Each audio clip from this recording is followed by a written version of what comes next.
personally approved a redesign of the ancient rite for a pope's own funeral, simplifying it from the old triple coffin down to one plain. Come to the moment that shows you exactly what his job becomes when everything is falling apart. On the 14th of February, 2025, Pope Francis was admitted to Rome's Gemelli Hospital. What started as bronchitis turned into double pneumonia, and for weeks the church held its breath through one grim bulletin after another. He was discharged 5 weeks later, still recovering, still fragile, and under doctor's orders to rest for months. Easter Sunday came anyway. Francis appeared on the central loggia of St. Peter's Basilica in a wheelchair, in front of a square packed with pilgrims and tulips.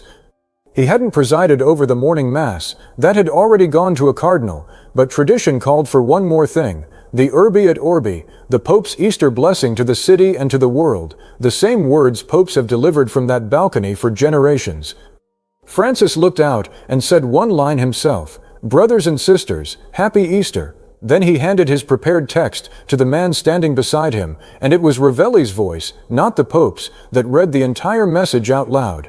Every line about hope, about the resurrection, about the wars in Ukraine and Gaza, and the Democratic Republic of Congo that Francis had begged the world to end. Francis sat there and listened to his own words come out of someone else's mouth. Then he gave a brief blessing and toured the square once in the Popemobile. The next morning, on Easter Monday, Pope Francis died, which means the last public message of his pontificate, the final words he had prepared for the world, reached that world through Diego Ralli's voice, and not his own. Nobody in that square knew it was the end.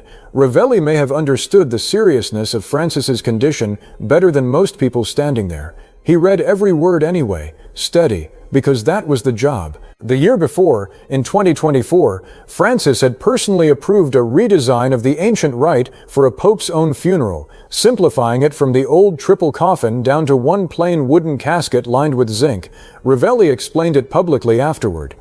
The goal was for the whole ceremony to read as the send-off of a working pastor, someone who spent his life serving others, instead of the grand farewell you'd give a head of state.